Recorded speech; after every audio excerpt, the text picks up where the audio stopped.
warahmatullahi wabarakatuh. Alhamdulillahi rabbil alamin. Wassalatu wassalamu ala asyrafil anbiya'i wal mursalin wa ala alihi wa ashabihi ajma'in. Raditu billahi rabba wa bil islami dina wa bi Muhammadin nabiyya wa rasulah. Rabbi shrah li sadri wa yassir li amri wahlul 'uqdatam min lisani yafqahu qawli. Allahumma ja'al jam'ana hadza jam'an marhuma wa tafarruqana min ba'dihi tafarruqan ma'suma. Kaum muslimin dan muslimat sidang jamaah subuh yang dirahmati Allah. Pada pertemuan yang lalu kita sudah membahas idza itu dia fungsinya untuk istiqbal. Idza itu untuk cerita tentang masa depan. Kemudian di dalam surah At-Takwir ini, jadi Syekh Tantawi mengatakan kalau idza di dalam surah At-Takwir itu ada 12 gaya bahasanya idzanya. 6 itu di dunia dan 6 lagi di akhirat. Jadi pada pembahasan yang lalu kita sudah membahas 5. Ini artinya tanda-tanda kiamat. Jadi kalau kita ketemukan seperti ini nanti, maka terjadi kiamat. Makanya supaya kita tidak mengalami nasib itu, melihat kiamat itu, maka Rasulullah mengatakan, kalau kalian ingin tahu kiamat itu, lihatlah, pelajarilah 3 surah, kata Rasulullah. Al-Infitar, Al-Insyiqaq, At-Takwir. Jadi tidak perlu lihat hari kiamat itu, cuma pelajari saja ayat itu. Kemudian telaah saja ayat itu. Dan kalian akan tahu bagaimana hari kiamat itu. Kalau kita merujuk ke dalam tafsir Al-Wasit yang dikarang oleh Syekh Tantawi itu, jadi ketika beliau membagi menjadi dua macam. Jadi ada idza itu untuk di dunia dan ada idza satu lagi di akhirat nanti. Jadi pertemuan yang lalu kita baru sudah sampai 5. Jadi kalau kita jumpai yang kelima-lima itu, berarti tanda-tanda kiamat adalah seperti itu. Kiamat akan terjadi dan kita akan menjumpai hal yang 5 tadi. Sekarang tambah satu lagi. A'udzu billahi minasyaitonir rajim. Bismillahirrahmanirrahim. Wa idzal biharu sujjirat. Ya, ini ada beberapa tafsiran ini terhadap wa idza al biharu sujjirat. Ada yang mengatakan di dalam tafsir Al-Qatadah, sujirat ini kalau kita lihat ke dalam surah Al-Insyiqaq itu kan bukan sujirat tapi fujirat. Ini sujirat. Apa bedanya fujirat sama sujirat? Rupanya setelah ditelaah itu, ini kalimat ini walaupun berbeda tapi artinya sama. Artinya sama ini. Contoh begini. Ihdinas siratal mustaqim. Satu lagi, ihdinas siratal mustaqim. Zirat itu adalah bahasa Bani Atrah yang artinya juga jalan. Sirat itu artinya juga jalan. Jadi dua-dua ini sama artinya. Fujirat itu kalau kita menyimpan air yang sudah sangat air pompa atau apa itu, ketika kita buka dia keluar dengan sangat kuat sekali, ini namanya fujirat. Sujirat begitu juga. Jadi sujirat kalau di dalam tafsir Al-Qatadah apa kata beliau? Ini sama seperti kita menafsirkan pada surah yang kemarin itu. Surah apa itu? Al-Insyiqaq, Al-Infitar ya. Itu fujirat. Sujirat ini menurut Imam Al-Qatadah dhahaba ma'uha, airnya hilang. Jadi seperti tsunami kemarin itu, setelah gempa air itu surut. Jadi surutnya air itu, hilangnya air itu salah satu kiamat ya. Jadi kalau sudah turun air itu sudah hilang, itu berarti sudah mulai. Nanti intinya di mana? Intinya ketika datang angin yang sangat kencang sekali, bergesekan dengan tempat yang kering, maka akan keluar api. Jadi kalau di dalam tafsir Sawi, disitulah matinya manusia. Jadi disitulah habis semuanya manusia. Tatkala semuanya itu menjadi api. Ini satu. Yang kedua, ini kalau kita merujuk ke dalam tafsir Al-Wasit, apa kata beliau? Imtala'at al-ma'u, air itu makin bertambah. Jadi kalau kita lihat laut itu biasa saja, tapi ketika kiamat nanti air itu bertambah apa? Akan terus naik sebagaimana naiknya air pada masa Nabi Nuh alaihissalam. Karena Allah bercerita begini, apa di dalam sebuah hadis ya. Jadi Rasulullah mengatakan, semua air di dunia ini semuanya terkontrol, kecuali airnya pada masa Nabi Nuh alaihissalam. Ini cerita bukan cerita tentang akhirat, tidak, bukan cerita tentang kiamat, tidak. Tapi ketika cerita tentang kiamat, air itu lebih dahsyat lagi dibandingkan dengan air Nabi Nuh alaihissalam. Jadi ini pendapat yang kedua. Yang ketiga di dalam tafsir Al-Baghawi itu yang dikatakan wa idzal biharu sujirat. Sujirat ini apa? Auqadat. Artinya membakar. Jadi bukan air itu yang membakar tidak, tapi ada api, ada angin yang sangat kencang sekali. Ketika air laut itu sudah kering, maka terjadi pergesekan Pak, antara angin dan tempat yang kering sehingga menimbulkan api. Pendapat ini sama dengan pendapatnya Imam Jalalain dalam tafsir beliau. Sama seperti pendapatnya Imam Sawi dalam tafsir beliau. Apa yang dimaksudkan dengan wa idzal biharu sujirat wa idza ar-riyahu uqidat ya. Jadi tatkala angin itu mengeluarkan api dari gesekan dengan bumi yang sudah kering tadi. Kaum muslimin sedang jamaah yang dirahmati Allah. Jadi nanti ada juga yang mengatakan dia melebur ya. Jadi pendapat yang kemarin itu di dalam surah Al-Infitar ya. Surah Al-Infitar.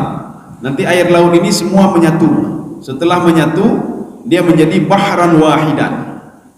Kemudian ada yang menambah lagi, Pak. Ya, ada yang menambah lagi. Nanti akan menyatu antara azbun furatun wa milhun ujaj. Air laut itu kan ada dua rasa. Jadi ada rasa asin, ada rasa tawar.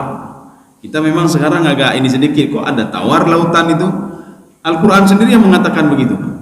Jadi ada milhun ujaj, azbun furat. Jadi nanti makanya air laut itu akan menyatu semuanya Pak, antara yang asin dan yang tawar. Itu akan bercampur, semuanya bercampur. Kaum muslimin sedang jamaah yang dirahmati Allah. Ya, berarti yang 6 ini sudah habis.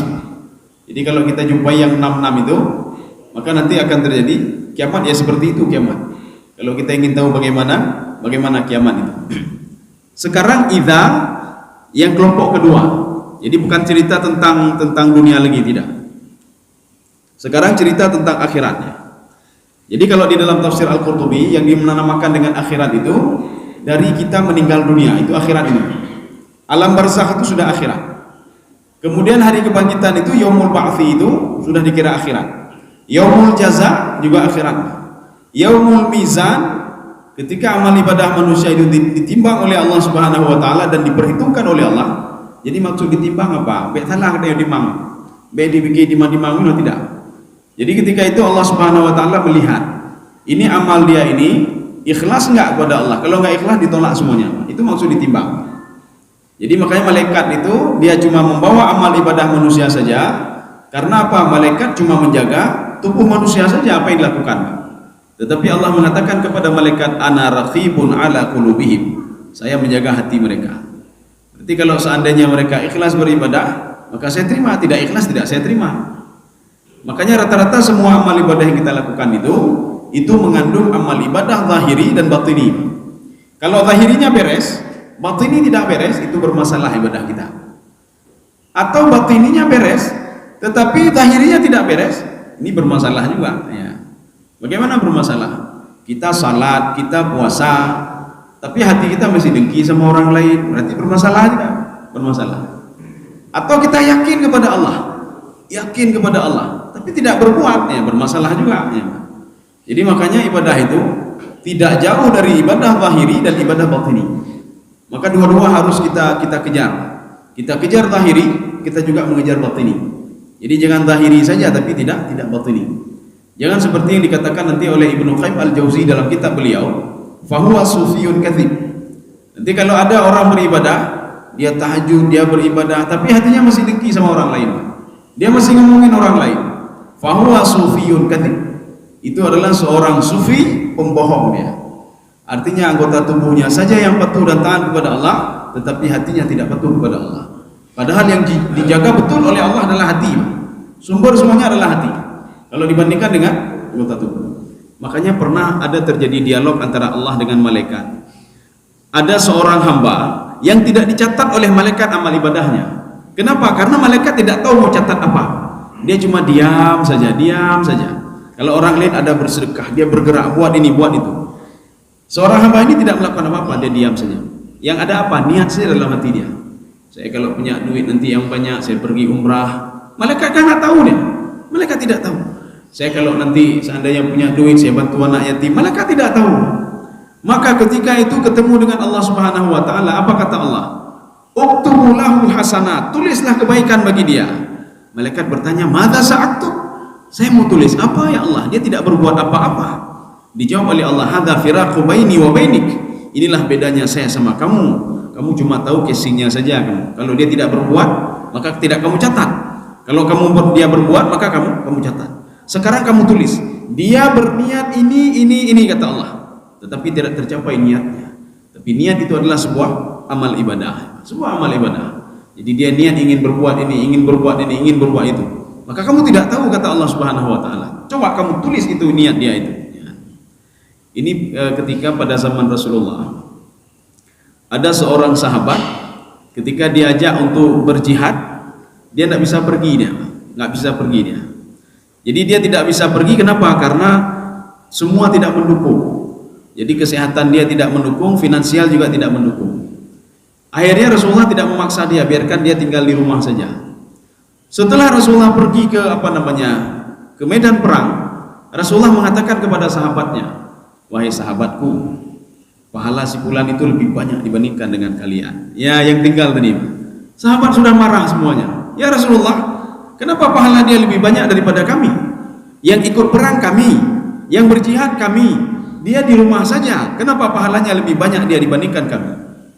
Perlu kita ketahui, ada hal-hal yang aneh, hal-hal yang gaib yang tidak diketahui oleh sahabat, diketahui oleh Rasulullah SAW. Dari mana? Dari Jibril alaihissalam. Jibril dari mana? Jibril diberitahukan oleh Allah, beritahukan Muhammad begini, beritahukan Muhammad kalau si fulan pahalanya lebih banyak. Rupanya sahabat bertanya, "Kenapa dia lebih banyak ya Rasulullah?" "Karena niat dia lebih tulus dibandingkan niat kalian." Jadi niat dia, ya ini pemuda tadi Pak. Dari mana tahunya? Diberitahukan oleh Allah kepada Jibril untuk menyampaikan kepada sahabat. Kalau seandainya amal ibadah hati itu lebih dahsyat dibandingkan dengan amal ibadah fisiknya, Pak. Jadi waktu itu Rasulullah mengatakan si fulan itu niatnya tulus dan ikhlas luar biasa. Dia berniat kalau nanti dia sembuh dari sakitnya, dia diberikan kemudahan rezeki oleh Allah, dia akan keluar berjihad. Dia keluarkan seluruh hartanya. Baru sahabat tahu sahabatnya. Artinya apa? Dia lebih dahsyat dibandingkan kalian dan pahalanya pun lebih dahsyat dan lebih banyak dibandingkan kalian. Itu baru niat saja. Belum dia lakukan perbuatan itu. Kaum muslimin sedang jemaah yang dirahmati Allah. Maka belulu dan nit ni Pak. Ya. Belunit nyunit nyonyi tapi becek langit ya. Bagi orang cek langit Pak. Cok wah ya cek langit. Jadi artinya kita niat-niat sajalah. Walaupun hai dah pupuk kan. Niat-niat saja dulu. Oh manyo menonya ndek lu pegatnya, niat-niat saja. Jadi makanya keunggulan niat itu sebelum kita lakukan itu sudah diperhitungkan oleh Allah ini. Ya. Malaikat kan tidak tahu tapi sudah diperhitungkan hasanah. Jadi satu kebaikan. Kalau kita lakukan maka didobel menjadi asyaru hasanat, 10 kebaikan. Dari 10 kebaikan itu didobel-dobel lagi menjadi hasanat, kebaikan yang banyak. Ya.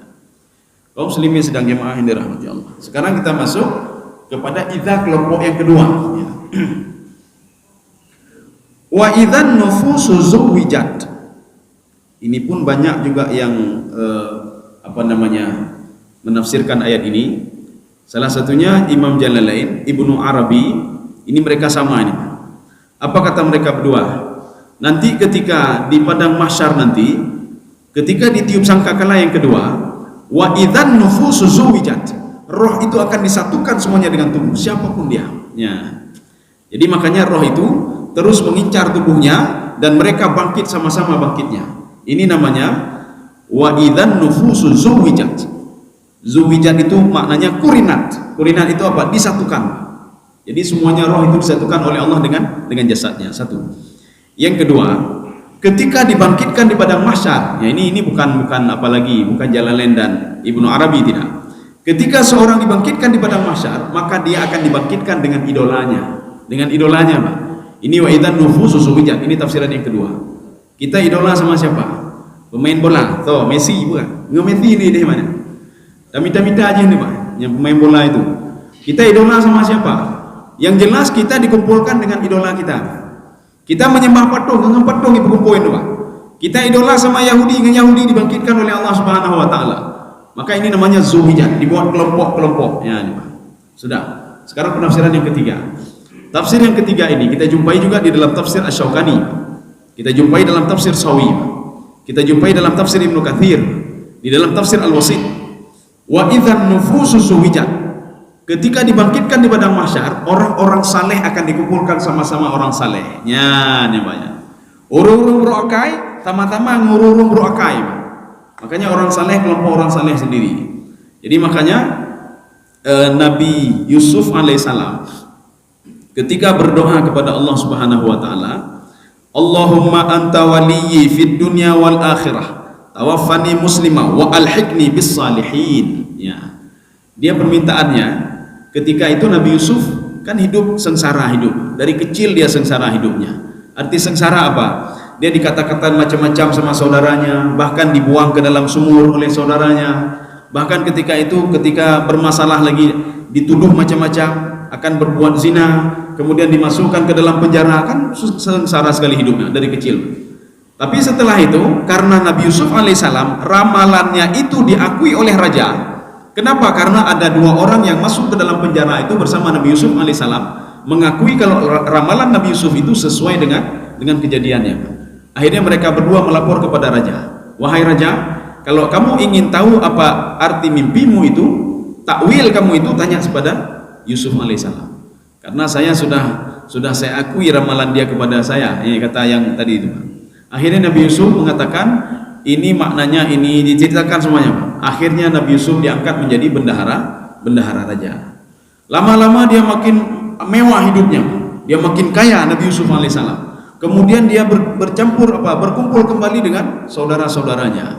Apa permohonan Nabi Yusuf alaihissalam kepada Allah? Bukan bertambah harta, tidak. Kalau kita kan begitu, kita berdoa, ya Allah, saya dulu sengsara sekali ya Allah. Saudara saya begini-begini, sekarang saya sudah bahagia, tolong tambahkan harta saya lagi. Kan biasa begitu. Tapi Nabi Yusuf bukan itu doanya. Jadi doa Nabi Yusuf, Allahumma anta waliyyi fid dunya wal akhirah. Ya Allah, engkau adalah waliku ya Allah di dunia dan di akhirat. Apa maksud wali di sini? Setiap ada masalah saya akan selalu lapor kepadamu ya Allah. Setiap ada apa problem saya akan selalu lapor kepadamu ya Allah. Ya, di dunia dan di akhirat. Di akhirat begitu juga nanti. Permohonan Nabi Yusuf alaihissalam dua permohonan. Tawaffani musliman. Matikan saya dalam keadaan muslim. Jadi bukan hidupkan saya, matikan saya dalam keadaan muslim. Kalau kan kita kan tidak, hidupkan saya dalam keadaan bahagia ya Allah. Hidupkan. Kalau dia matikan saya dalam keadaan muslim, tawaffani musliman wa alhiqni bis salihin. Dan kumpulkan saya bersama orang-orang saleh. Makanya dikumpulkan bersama orang saleh itu dari dulu sudah dikumpulkan. Dari ketika kita meninggal dunia, di situ sudah dikumpulkan dengan kelompok orang-orang saleh. Dari situ sudah dikumpulkan. Jadi makanya ketika di padang mahsyar itu dikumpulkan lagi bersama orang-orang saleh. Makanya orang-orang yang di Iliyin itu dikumpulkan satu kelompok Iliyin. Yang Sijin begitu juga, Sijin semua situ. Yang kemelawa-lawa artinya namanya Sijin itu. Di situ ada orang kafir, ada syaitan, ada iblis, macam-macam di situ. Ya. Jadi sudah dikumpulkan oleh Allah kelompok-kelompok. Bahkan kalau kita merujuk di dalam Al-Quran itu ada dua kelompok. Ada dua kelompok. Tapi kalau kita merujuk ke dalam surah Yasin atau Sajadah, jadi ada tiga kelompok. Tiga kelompok itu siapa? Kelompok orang-orang saleh, kelompok orang-orang yang tidak benar, satu lagi kelompok para nabi. Ya. Ini nanti kalau ada yang mengatakan ini kok lain ini ayat ini. Satu mengatakan dua kelompok, satu mengatakan tiga kelompok. Maka yang tiga kelompok itu setelah kita melihat di dalam tafsir apa makna tiga kelompok, rupanya kelompok para nabi dan rasul. Jadi para nabi dan rasul, kalau menurut yang ketiga itu mereka tidak bergabung dengan orang lain, tapi mereka nabi dan rasul semuanya. Tapi kalau merujuk ke dalam tafsir penjelasan ayat yang pertama itu menjadi dua kelompok, kelompok orang saleh dan kelompok orang yang tidak saleh. Ini yang dimaksudkan dengan wa idzan nufusu zuwijat. Kaum muslimin sedang jemaah yang dirahmati Allah. Ya, sekarang kita lanjut idza yang kedua. Tadi idza yang pertama. Ini kejadiannya semua di padang mahsyar, ini kejadiannya, Pak. Semua di padang mahsyar. Jadi tidak ada kejadian dunia lagi. Dunia sudah selesai yang 66 itu. Wa idzal mau'udatu su'ilat. Ya, ini saya mau dengar terjemahannya dulu nih, coba. Bisa Pak Endang coba dibaca. Dan apabila bayi-bayi perempuan yang dikubur hidup-hidup ditanya. Iya. Itu mau udah itu yang dibunuh oleh orang tuanya. Itu tidak mesti perempuan itu. Kenapa dikatakan perempuan? Karena masa jahiliyah dulu perempuan yang dibunuh. Tapi kita ini sekarang ini bukan perempuan saja, laki-laki pun dibunuh. Bayi laki-laki pun dibunuh. Aborsi itu membunuh. Ya, jadi dibunuh laki-laki ataupun perempuan. Artinya apa? Sekarang lebih dahsyat dibandingkan zaman jahiliyah dulu. Kalau jahiliyah dulu perempuan saja yang dibunuh. Kalau sekarang tidak, laki-laki perempuan dibunuh. Maka dalam sebuah riwayat, nanti ketika dibangkitkan di padang mahsyar, maka kenapa saya katakan riwayat, Pak? Ya. Karena belum ditakhrij hadisnya, bukan belum ditakhrij, saya juga tidak tahu apakah ini kelompok hadis yang bermasalah atau tidak. Yang jelas ini hadis ini ada di dalam riwayat yang ada di dalam tafsir, kitab tafsir. Ketika dibangkitkan nanti di padang mahsyar nanti, anak yang dibunuh oleh ibunya, dia akan bergelantungan di badan ibunya. Ya, dia akan bergantung di badan ibunya. Apa kata anak itu? Dia menunjukkan kepada Allah Subhanahu wa taala, "Hadza ummi allati qatalatni." Ini ibu saya yang pernah yang membunuh saya di dunia dulu. Dia pegang ibunya. Ya. Jadi artinya tidak pernah dilepas. Kalau ada 5 orang yang dibunuh oleh ibunya, maka 5 anak itu akan bergantung di tubuh ibunya dan mengatakan, "Hadhihi ummi allati qatalatni." Ini adalah ibuku yang telah membunuhku. Ya. Sekarang masalahnya, Umar bin Khattab radhiyallahu anhu itu pernah membunuh anaknya juga. Pernah membunuh anaknya. Sehingga Umar bin Khattab radhiyallahu anhu ketika salat, "Assalamualaikum." Ya. Pertama beliau ketawa, ya, tersenyum. Kemudian salam yang kedua, beliau menangis. Sahabat bertanya, "Ada apa kamu?" Ya, kan biasa orang, Pak. Artinya bukan berarti tidak khusyuk dalam ibadah, tidak. Tetapi beliau saking khusyuknya ketika teringat masa lalu beliau. Jadi teringat masa lalu apa? Assalamualaikum. Teringat masa lalu dulu sebelum menyembah Allah kan menyembah patung. Patung itu macam-macam. Ada yang dibuat dari adonan, ada yang dibuat dari kayu, ada yang dari batu, ada yang dari pohon, Pak. Umar bin Khattab radhiyallahu anhu pernah membuat patung dari adonan, Pak. Ketika sudah dibuat patung dari adonan, setelah dia sembah, patung itu diambil dan dimakan. Dia tertawa, begitu bodohnya saya. Kenapa saya menyembah sesuatu hal yang saya buat sendiri, kemudian setelah itu saya sembah sendiri, kemudian setelah itu saya makan lagi? Kan bodoh betul saya, katanya. Setelah itu dia memalingkan ke sebelah kiri, Assalamualaikum. Karena Assalamualaikum itu, kalau kita merujuk ke dalam tafsir itu banyak pengertiannya. Ada yang mengatakan Assalamualaikum untuk siapa? Untuk mereka malaikat penjaga sebelah kiri dan sebelah kanan dan sebelah kiri. Ada yang mengatakan Assalamualaikum itu untuk siapa? Untuk jamaah yang kita melihat sebelah kanan kita dan melihat sebelah kiri kita. Jadi artinya keberkahanlah.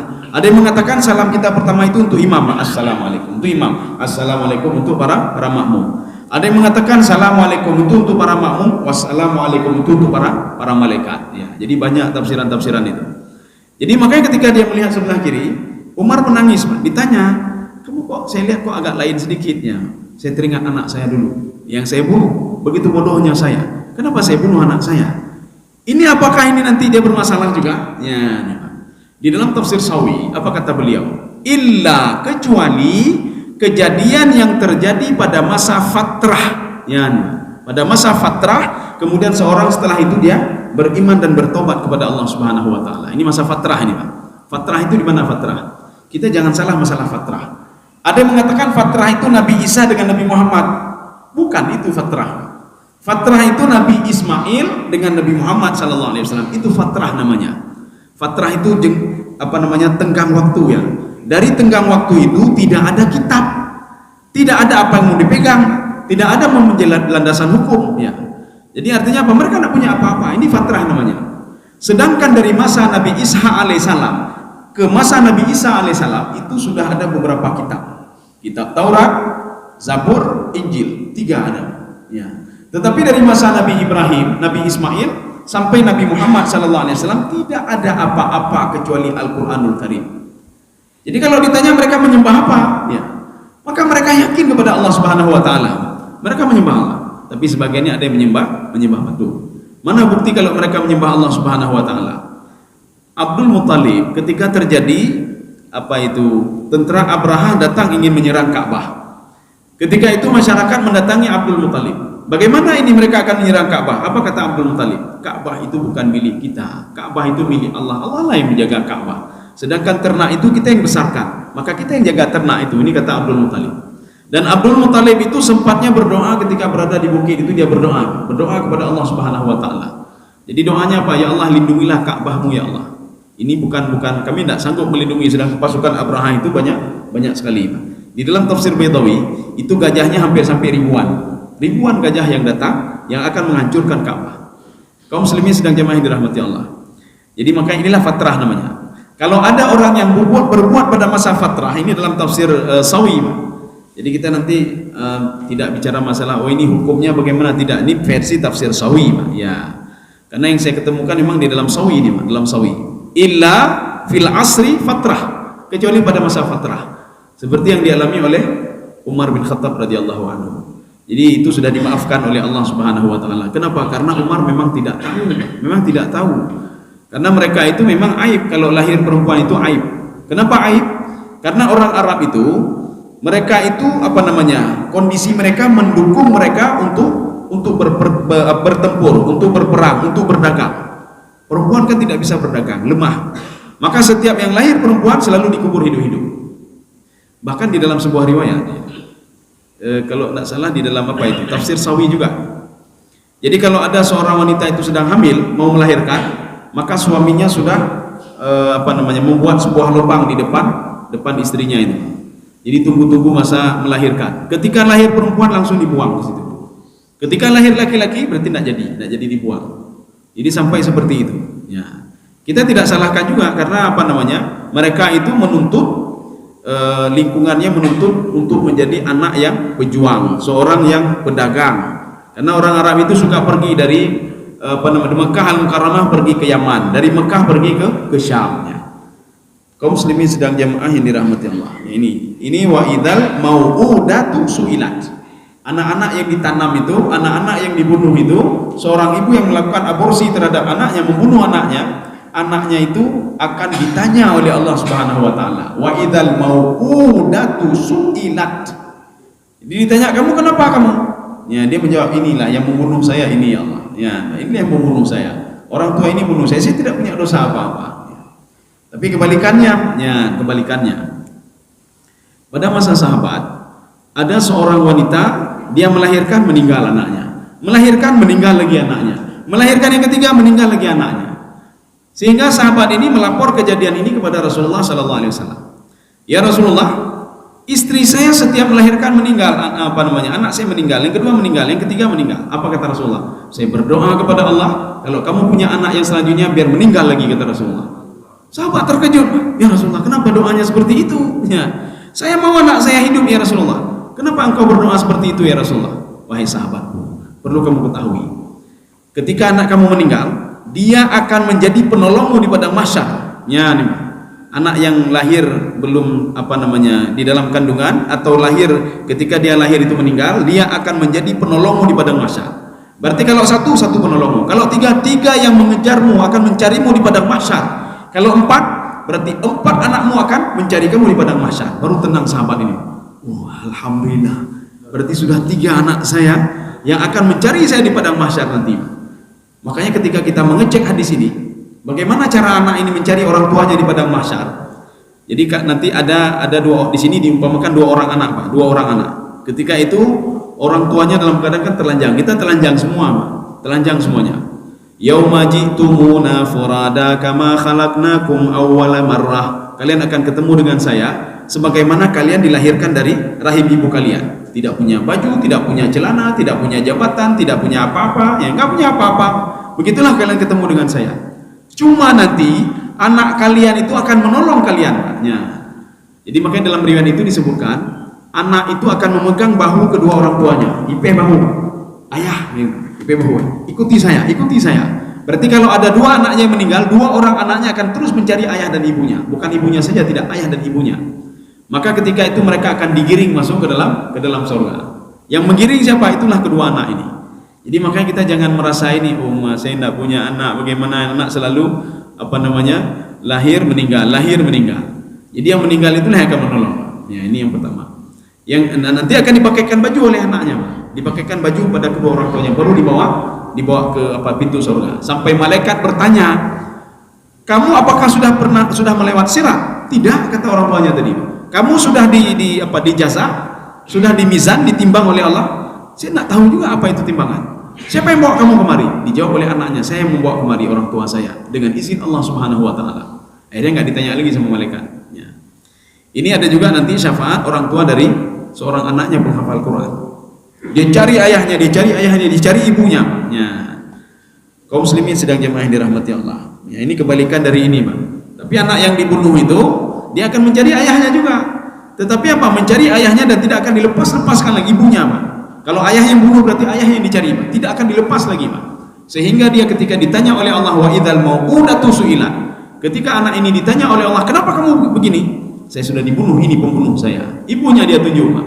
Jadi kalau dalam riwayat tadi, hadhihi ummi allati qatalatni. Ini adalah ibuku yang sudah membunuhku, kata anak tadi, Pak. Berarti kalau dia sudah membunuh 5 orang, 5 orang anaknya mengikuti dia. Kalau dia punya anak penghafal Quran, ada 10 orang anak penghafal Quran, 10 orang anak ini akan mengikuti dia dan mencari ayah dan ibunya ketika di padang mahsyar nanti. Kaum muslimin sedang jemaah yang dirahmati Allah. Kita lanjut lagi, Pak. Wa idzas suhufu nusyirat. Jadi apabila suhuf ini itulah catatan. Apabila catatan itu dibuka di depan manusia. Makanya inilah yang membuat Rasulullah sallallahu alaihi wasallam pada suatu hari Rasulullah tersenyum saja. Ditanya oleh sahabat, "Kenapa engkau tersenyum ya Rasulullah?" Saya tersenyum ketika di padang mahsyar nanti, ketika akan dibentangkan amal-amal kalian itu, ada amal baik, amal jelek, amal yang ditolak oleh Allah, yang diterima oleh Allah. Ada seorang pemuda berani berdebat dia dengan Allah Subhanahu wa taala. Padahal Allah sudah cukup bukti untuk bisa menyeret dia ke dalam neraka, sudah cukup bukti. Banyak sekali bukti-buktinya. Tapi dia tetap bersikeras kalau dia tidak berbuat amal ibadah, tidak berbuat kejahatan itu. Sahabat bertanya, bagaimana ceritanya ya Rasulullah? Ketika nanti dibangkitkan di padang mahsyar, ketika dibawa catatan amal dia, ini catatan kamu. Catatan yang yang dinampakkan kepada kita bukan catatan seperti lembaran-lembaran begini, tidak. Tetapi catatan digital ya. Digital ini bisa berarti rekaman, bisa berarti catatan, bisa berarti ingatan-ingatan. Saya bersaksi begini, saya begini kata malaikat, saya melihat dia begini. Semua tercatat dalam kitab digital itu. Tetapi pemuda ini menolak. Apa katanya? Itu hoax itu. Ya, berani dia katakan catatan itu hoax, Pak. Catatan itu hoax, nggak benar. Catatan malaikat itu hoax, nggak benar itu. Sehingga Allah mengatakan, kalau kamu tidak percaya kepada catatanmu, bagaimana dengan saksi yang terus mengikutimu, 2 malaikat ini? Wah, itu lebih-lebih lagi ya Allah, kata pemuda tadi. Itu 2 malaikat itu tidak senang sama saya dia. Ketika saya berbuat baik, tidak dicatat kebaikan. Tapi ketika saya berbuat jahat, dia catat semua kejahatan saya. Wah, tidak percaya dia sudah kedua. Sekarang yang ketiga, bagaimana dengan lauhul mahfuz, kata Allah? Yang di situ catatan kamu lengkap semuanya di situ. Itu lebih-lebih lagi, kata pemuda ini. Itu sudah zalim itu ya Allah. Saya belum berbuat tapi sudah tercatat di situ. Saya belum masuk ke dalam surga atau neraka tapi sudah tercatat di lauhul mahfuz kalau saya adalah penghuni neraka. Saya tidak mau terima ya Allah. Itu zalim namanya. Ya, maka sudah zalim kata dia. Sekarang kamu percaya kepada siapa, kata Allah kepada pemuda tadi. Kamu percaya kepada siapa sekarang? Saya percaya kepada diri saya sendiri. Karena yang mengalaminya adalah saya, yang berbuat adalah saya, yang berbuat kebaikan adalah saya, berbuat kejahatan juga saya. Kemudian Allah mengatakan apa? Yauma idzin tuhadditsu akhbaraha. Semua yang benda mati semuanya menjadi saksi pada pemuda tadi, termasuk tangannya menjadi saksi. Tangan yang ngomong sama Allah, saya ambil punya orang lain ya Allah. Kata jidatnya, saya tidak pernah salat ya Allah. Kata kakinya, saya tidak pernah pergi ke tempat yang baik-baik ya Allah. Sehingga pemuda tadi marah dengan anggota tubuhnya. Kenapa kamu bersaksi kepada Tuhanmu sendiri? Apa dijawab? Kamu kenapa bisa ngomong, kenapa bisa bersaksi? Dijawab oleh seluruh anggota tubuhnya. Antakanallahu alladzi antaka kulla syai'. Allah lah yang membuat kami bisa berbicara. Kenapa? Kami makhluk Allah Subhanahu wa taala. Kemudian setelah itu tanah juga bicara, semua bicara apa? Yauma idzin tuhadditsu akhbaraha. Kalau versi tafsir Ibnu Abbas, tanah yang kita injak untuk pergi ke masjid, untuk pergi ke musala, untuk pergi ke tempat-tempat kebaikan akan menjadi saksi semuanya tanah itu. Ini maksudkan dengan yauma idzin tuhadditsu akhbaraha. Tuhaddits Itu berasal dari kalimat haddatsa yuhaddisu. Kalau dalam bahasa Inggrisnya apa? Conversation ya, conversation. Conversation itu ditanya jawab, tanya jawab. Semua itu. Ditanya kepada tembok dijawab, ini tanya dijawab, semua dijawab. Benda mati menjadi saksi. Sebagaimana kita sidik jari menjadi saksi nanti. Ya, ketika di dunia saja sidik jari kan tidak bisa bicara, Pak. Tapi sidik jari ini bisa bersaksi dan bisa berbicara. Kalau ini adalah milik kita. Kalau kita berbuat sesuatu melalui apa? Sidik jari saja. Kaum muslimin sedang jemaah yang dirahmati Allah. Makanya setelah itu pemuda ini tidak bisa menolak lagi dia. Tidak bisa berdebat lagi dengan Allah kalau dia tidak melakukan ini, tidak melakukan ini dan tidak melakukan itu. Tidak bisa berdebat lagi. Sehingga dia mengatakan halaka anni sultaniyah, habislah hujah saya sekarang, habis lunak, saya dibakar. Ketika itu Allah mengatakan khuduhu fakhulluhu thummal jahima salluhu. Sekarang ambil dia. Ya. Jadi yang mengambil satu orang itu khuduhu, bukan satu orang malaikat, tidak. Jadi artinya Allah ingin mengatakan begitu dahsyatnya azab neraka itu sehingga satu orang itu dieksekusi oleh banyak malaikat. Padahal satu malaikat cukup mengeksekusi dia. Tapi ini dieksekusi oleh banyak malaikat. Mana buktinya? Ada waw jamaah di situ, Pak. Khuduhu. Hu itu cuma satu orang. Jadi para malaikat itu demi satu orang ini dia ambil satu orang ini digiring masuk ke dalam neraka. Khuduhu fakulluhu. Ghullun itu apa? Ikat tangannya dengan rantai di belakang kepala, apa? Itu ghullun namanya, Pak. Ya, ghullun. Makanya penghuni neraka tangannya semua terantai ke belakang. Ya, semua terantai ke belakang. Kaum muslimin sedang jamaah dirahmati Allah. Ini yang dimasukkan wa idzas suhufu nusyirat. Nusyirat ini artinya quri'at. Quri'at itu dibaca atau uridat. Uridat itu apa? Uridat dinampakkan. Ini catatan kamu. Kira-kira kamu masuk ke mana, kata Allah Subhanahu wa taala. Tapi kalau kita menuju ke dalam Syaukani, tafsir Syaukani, kita menuju ke dalam tafsir Sawi, tapi tidak ada dalam jalan lain, Pak. Kita menuju ke dalam tafsir-tafsir lain juga, tafsir Al-Wasit, At-Tabari, Al-Qurtubi. Apa kata mereka ini? Mereka mengatakan, buku catatan amal kita, kebaikan dan kejahatan, sebelum dinampakkan di padang mahsyar, sudah pernah dinampakkan ketika kita mau meninggal dunia. Ya. Makanya seorang itu ketika di padang mahsyar, dia sudah tahu sebenarnya catatannya bagaimana, dia sudah tahu dia. Apakah dia akan diseret ke neraka atau diseret ke dalam surga, dia sudah tahu, Pak. Kenapa? Karena ketika mau meninggal dunia, itu semua nampak sama dia, Pak. Nampak sama dia. Kalau nggak percaya kita saksikan sama-sama nanti ketika sakaratul maut. Ya, nih, Pak. Dinampakkan sama dia, ini catatan kamu, ini ibadah kamu, ini kejahatan kamu, ini maksiat kamu. Makanya orang ketika meninggal dunia itu, pandangannya kosong, Pak. Pandangannya kosong, dia lihat ke atas. Ya.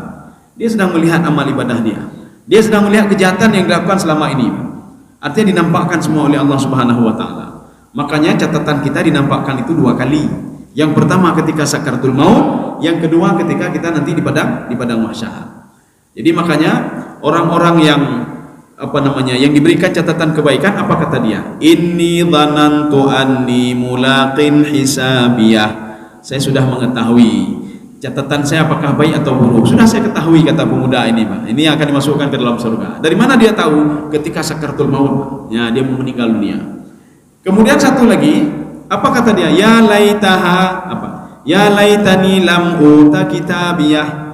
Ya Allah, tidak usah engkau berikan catatan kepada saya. Tidak usah kasih nampak pada saya. Saya sudah tahu ketika sakaratul maut, saya akan kau giring masuk ke dalam neraka. Saya sudah tahu, ya Allah. Ya. Jadi makanya penentu itu, Pak. Penentu kita masuk surga atau dalam neraka, penentunya di mana? Di sakaratul maut. Kalau sakaratul mautnya baik, maka kehidupan kita akan terus baik. Kalau sakaratulnya itu tidak baik, maka akan terus tidak baik. Ini sesuai dengan hadis Rasulullah sallallahu alaihi wasallam. Apa kata Rasulullah? Seorang itu ketika sakaratul maut, dia sudah tahu aina masirahu, kemana tujuan dia akan dibawa oleh Allah. Apabila disambut baik oleh malaikat, maka dia akan dibawa menuju ke surga. Apabila disambut tidak baik, maka seorang itu akan diseret masuk ke dalam sijin dan nanti akan dimasukkan ke dalam neraka oleh Allah Subhanahu wa taala. Jadi dari situ saya sudah tahu. Jadi tidak perlu nunggu-nunggu ini gimana kepastiannya, tidak perlu nunggu lagi. Ini sebagaimana begini.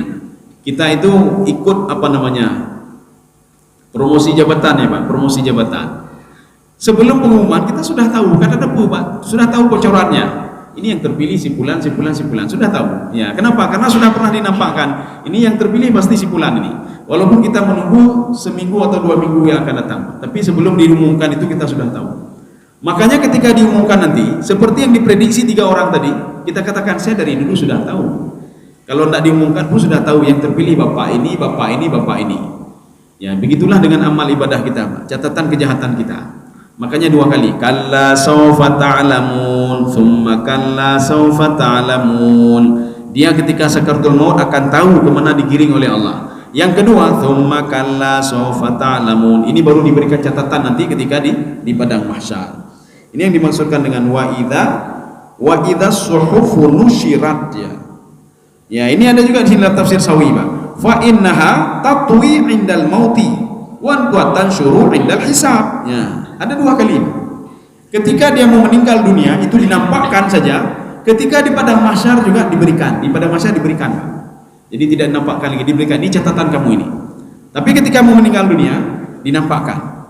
Makanya Rasulullah mengatakan begini, ciri-ciri orang ketika mau meninggal dunia, dia itu akan melihat catatan kebaikannya, dia akan digiring masuk ke dalam surga. Rasulullah mengatakan akan keluar keringat di dahinya, Pak. Ya, dahinya akan keluar keringat. Kalau kita lihat secara psikologi itu Allah alam kenapa bisa demikian, kenapa bisa keluar keringat di dahinya, ya. Jadi artinya memang kalau kita merujuk ke dalam hadis Rasul, memang sinyal-sinyalnya seperti itu, Pak. Jadi kalau ada orang mau meninggal ini dipenuhi oleh keringat di sini, ya, Pak, keringat. Maka Rasulullah mengatakan dia ciri-ciri penghuni surga. Tapi hati-hati juga nanti jebet sampai tertinggung kau, Pak. Dah kalian tang nak keringat tang, nyam bengi urung kormoh ni. Oh ya pegah ni le demen neraka ni. Jadi paling enggak lihat-lihat sajalah, ya. Salah satu ciri-cirinya begitu kata Rasulullah. Ciri-cirinya begitu. Artinya seorang kalau sudah berkeringat di ininya, wallahu a'lam bishawab, kenapa mesti berkeringat? Kenapa tidak ada yang lain misalnya? Atau keringat di tangannya atau bagaimana? Kenapa mesti wallahu a'lam bishawab, ya. Kaum muslimin sedang jemaah dirahmati Allah. Kita kan biasanya lihat di mulutnya, oh tersenyum lagi, menyandak tersenyum tak tarik dia tersenyum. Karena ia kalau lagi orang tang pekam mujih dam muka lagi nyom, ya. Tang dalam neraka tang baik kalau lagi. Ya, jadi artinya Rasulullah tidak pernah mengatakan mulutnya tersenyum, tidak itu, tapi ada keringat di dahinya. Jadi artinya ini tanda-tanda saja diberikan oleh Rasulullah SAW. Artinya tanda-tanda orang baik itu yang nanti akan keluar keringat ini. Coba lihat saja kata Rasulullah SAW. Ini ada hadis yang nanti bisa kita lihat. Kaum muslimin sedang jamaah yang dirahmati Allah. Satu lagi, Pak, ya. Sebenarnya ada 2 ayat lagi. Satu lagi saja. Wa idzas sama'u kushitat. Ya. Coba dibaca, Pak. Dan apabila langit dilenyapkan. Ini bagaimana dilenyapkan? Tadi kan kita sudah cerita, Pak. Kita cerita ini kan cerita tentang akhirat ini. Tidak cerita tentang dunia lagi ini, Pak. Kita cerita tentang akhirat, tidak cerita dunia lagi. Ini wa idzas sama'u ya sama. Wa idzas sama'u kushitat. Tatkala langit itu dilenyapkan oleh Allah Subhanahu wa taala. Langit apa dilenyapkan? Ketika di padang mahsyar nanti, langit yang kita lihat di atas itu bukan langit yang kita lihat di dunia dulu, Pak. Yauma tubaddalul ardu ghairal ardi was samawat. Nanti ketika di padang mahsyar nanti, itu bumi sudah saya ganti kata Allah. Tetapi materialnya itu padang mahsyar itu terdiri dari material bumi. Kenapa? Karena manusia mati di bumi, mereka ditanam di bumi. Maka ketika dirubah menjadi padang mahsyar itu adalah bumi bagian daripada padang mahsyar. Kemudian langit yang kita lihat di atas itu, wah itu langit, walaupun belum sampai ke langit itu. Langit yang malaikat tinggal di langit itu sudah dirubah oleh Allah Subhanahu wa taala. Jadi dirubah semuanya, Pak. Yauma tubaddalul ardu khairal ardi. Yang dimaksud dengan kushitat, ya, kushitat itu apa? Dirubah secara paksa. Berarti kalau paksa itu mengerikan sekali, Pak. Ya, kalau secara paksa. Kalau kita misalnya, ya kemarin kan sudah kita bahas, bumi ini ibarat apa? Ibarat bangunan, Pak. Langit itu ibarat atap rumah. Ketika akan menghancurkan rumah, kita atap dulu kita bongkar. Tetapi pembongkaran atap itu kushitat secara paksa. Kalau bongkar baik-baik kan sengnya dulu kita ambil, kita copot pelan-pelan. Ini secara baik-baik. Tapi kalau secara paksa itu terangkat semua, itu paksa namanya. Ini namanya kushitat. Artinya apa? Rufi'at, diangkat dan dilenyapkan secara paksa. Ini makna kushitat ini. Jadi artinya nanti ketika di padang mahsyar nanti kalian lihat ke atas ada langit itu bukan langit yang di dunia dulu, tidak. Kalau langit yang di dunia dulu itu tinggal para malaikat di situ. Kemudian ada istana-istana di situ. Jadi tinggalnya malaikat itu, malaikat yang ada di langit pertama itu sejumlah dengan manusia yang ada dibangkitkan oleh Allah Subhanahu wa taala di padang mahsyar 10 kali lipat. Pada langit yang kedua, malaikat kedua lebih banyak 10 kali lipat dibandingkan malaikat di langit pertama. Malaikat di langit ketiga 10 kali lipat dibandingkan malaikat di langit kedua. Kaum muslimin sedang jamaah yang dirahmati Allah. Atau satu lagi lah supaya pas ini Pak. Biar pas 66 ya.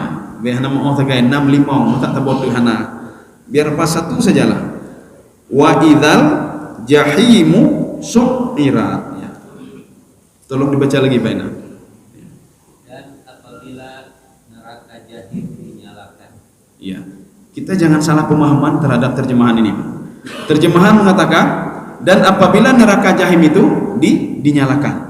Berarti api neraka belum dinyalakan lah sampai sekarang. Ya, ini kalau pemahamannya itu, Pak. Makanya untuk mengetahui apa maksud itu, kita harus mengkajinya melalui tafsir. Apa maksudnya? Wa idzal jahimu su'irat. Api neraka sudah menyala dari dulu. Ya, sudah menyala. Mana buktinya sudah menyala? Di dalam ayat Al-Qur'an itu disebutkan uiddat. Ya, uiddat. Kalau surga uiddat lil muttaqin, kalau neraka itu uiddat li ghairil muttaqin ya. Kalau makna uiddat begini, tamu kita masih jauh, Pak.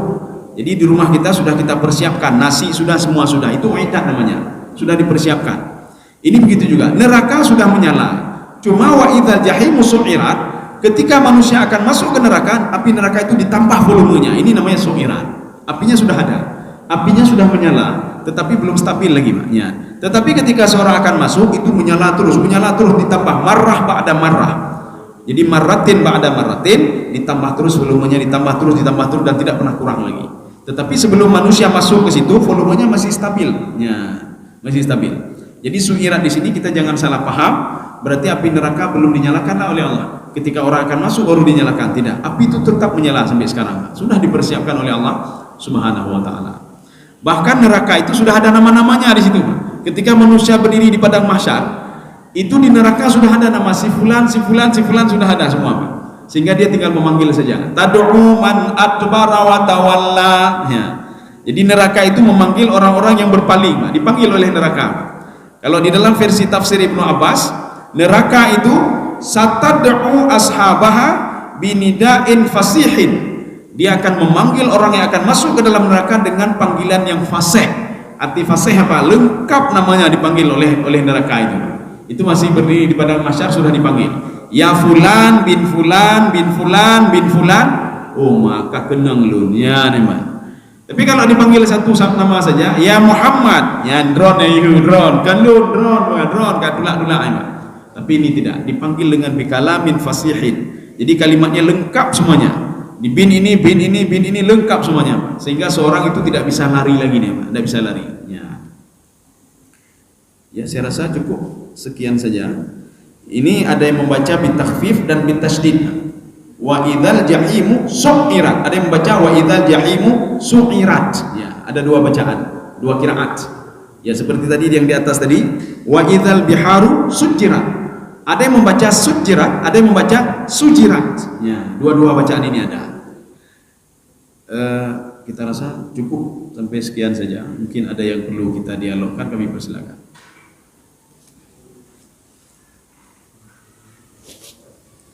Ya. Waalaikumsalam.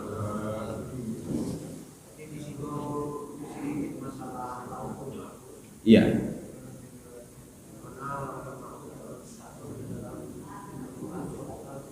Iya. Iya. Oh ya.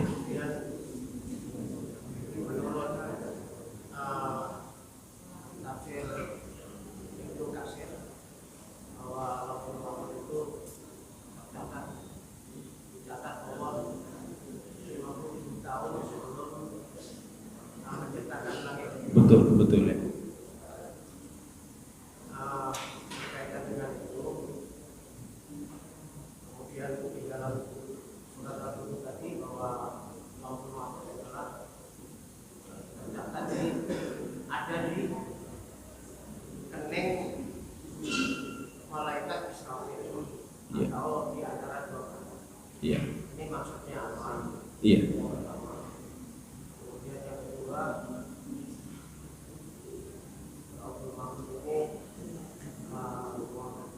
apakah Iya. atau tidak? Karena Lauhul Mahfuz adalah catatan Allah yang akan terjadi Iya. makhluk ke depan. Iya. Iya. Catatan buruk dan jelek. Iya. Iya. Ini apakah sama? Oke. Bagus sekali, Pak. Jadi apalagi ini sebentar lagi kita akan waktu-waktu menunggu Lailatul Qadar ya Pak. Lailatul Qadar. Kita akan bedakan. Ini akan saya jawab melalui tafsir Ibnu Abbas. Ibnu Abbas ketika menafsirkan surah Ar-Ra'd, yamhullahu ma yasha'u wa yuthbit wa indahu ummul kitab. Jadi kata Ibnu Abbas, amal catatan kita bisa dihapus oleh Allah dan didatangkan catatan yang baru yang tidak bisa dihapus. Mana kata Ibnu Abbas, wa indahu ummul kitab, yang ada di Lauhul Mahfuz tidak bisa berubah. Sekarang pertanyaannya begini, Pak. Yang bisa berubah tadi apa sebenarnya? Kenapa bisa berubah takdir? Apakah kita bisa merubah takdir? Kalau sudah ditakdirkan oleh Allah si fulan dalam tahun ini dapat rezeki 20%, apakah 20% itu bisa berubah menjadi 30%? Dijawab oleh Ibnu Abbas, bisa berubah. Kenapa bisa berubah? Ya, nanti ketika Lailatul Qadar, ini kita Lailatul Qadar itu kalau versi tafsir Ibnu Abbas mengatakan turunnya Al-Quran itu Lailatul Qadar bukan ke bumi, tetapi ke Lauhul Mahfuz, dari Lauhul Mahfuz ke Baitul Izzah. Kita itu semalam ada yang sudah memperingati Nuzulul Quran. Nuzulul Quran yang diperingati semalam atau sebentar lagi nanti malam diperingati Nuzulul Quran adalah memperingati cuma 5 ayat saja yang turun kepada Rasulullah di bulan Ramadan, 17 Ramadan. Itu surah Al-Alaq, Iqra bismi rabbikal ladzi khalaq sampai alladzi 'allama bil qalam, 5 saja. Sedangkan kata Ibnu Abbas, Al-Quran turun sekaligus dan kita memperingati itu pada tanggal 27 Ramadan pada Lailatul Qadar, bukan di bumi tetapi di dari Lauhul Mahfuz ke Baitul Izzah. Baitul Izzah itu langit pertama, turunnya ke situ semua. Sekarang kenapa mesti diperingatkan di sini seperti 17 Agustus? 17 Agustus kan kenapa setiap tahun diperingati? Dijawab oleh Imam At-Tabari dalam tafsir beliau. Kata beliau, kejadian Lailatul Qadar itu bukan di bumi tetapi di langit. Ya, pada 27 Ramadan di langit, Pak. Jadi maka untuk memperingatinya, karena Allah itu memuliakan manusia, maka peringatannya itu di bumi. Kapan? Ini versi Ibnu Abbas, 27 Ramadan. Maka Ibnu Abbas berkesimpulan, Lailatul Qadar itu tidak mungkin berubah-ubah. 17 Agustus kita peringati tetap 17 Agustus, tidak mungkin 18 Agustus. Walaupun kejadiannya sudah puluhan tahun yang lalu, tetap 17 Agustus. Anak cucu kita juga tetap 17 Agustus. Ini alasan Ibnu Abbas. Maka kata Ibnu Abbas, Lailatul Qadar itu pasti 27 Ramadan. Kenapa? Memperingati turunnya Al-Quran dari Lauhul Mahfuz ke Baitul Izzah. Al-Quran yang kita maksud di sini adalah yang selalu kita baca adalah bocoran Lauhul Mahfuz. Salah satu bocoran Lauhul Mahfuz. Maka beruntunglah orang yang membaca Al-Quran. Makanya kenapa Jibril itu dimuliakan oleh Allah? Karena yang menurunkan Al-Quran adalah Jibril. Kenapa Nabi Muhammad dimuliakan oleh Allah melebihi nabi-nabi yang lain? Karena Al-Quran diturunkan kepada Nabi Muhammad SAW. Kenapa Lailatul Qadar itu istimewa? Karena Al-Quran diturunkan pada Lailatul Qadar. Versi tafsir Ibnu Abbas 27 Ramadan. Maka Ibnu Abbas tetap 27 Ramadan kata beliau. Nggak mungkin kita peringatinya di 20, nggak mungkin 23 walaupun gaji-gaji nggak mungkin. Ya, ini kata beliau ya, kata beliau. Jadi makanya kata Imam At-Tabari, karena Allah itu memuliakan manusia, maka kejadian itu diperingatinya di bumi. Seluruh malaikat turun, seluruh roh turun. Ada 4 malaikat yang diberitahukan oleh Allah tentang takdir manusia. 4 malaikat, tidak lebih daripada itu, tidak lebih dan tidak kurang. Malaikat Jibril, Mikail, Israfil, Israel, 4 malaikat yang diberitahukan oleh Allah takdir manusia setahun ke depan. Ya, jadi tahun 2022 sampai 2023 Allah memberitahukan kepada 4 malaikat ini bagaimana kejadian bumi ini nanti, apa yang terjadi sama bumi ini, apa yang terjadi sama si fulan dan si fulan. Allah memberitahukan kepada Israel, penyapu nyawa, wahai Israel, tahun ke depan ini sampai 2023 si fulan meninggal dunia, beres, tercatat di kepala Israel. Kemudian Allah memberitahukan kepada Jibril, wahai Jibril, setahun ke depan ini kampung ini kamu hancurkan, ini kamu hancurkan, itu kamu hancurkan, terekam semua di kepala Jibril. Inilah yang dikatakan oleh Ibnu Abbas, takdir yang diketahui 4 malaikat ini bisa berubah akibat kita berdoa kepada Allah. Mana buktinya? Doanya Umar bin Khattab radhiyallahu anhu ketika Umar berdoa kepada Allah, ya Allah, apabila takdir saya jelek maka rubahlah menjadi baik. Ini maksudnya apa? Takdir yang ada di tangan malaikat tadi, Pak. Malaikat sudah terekam di kepala dia, ini si fulan rezekinya 20% saja.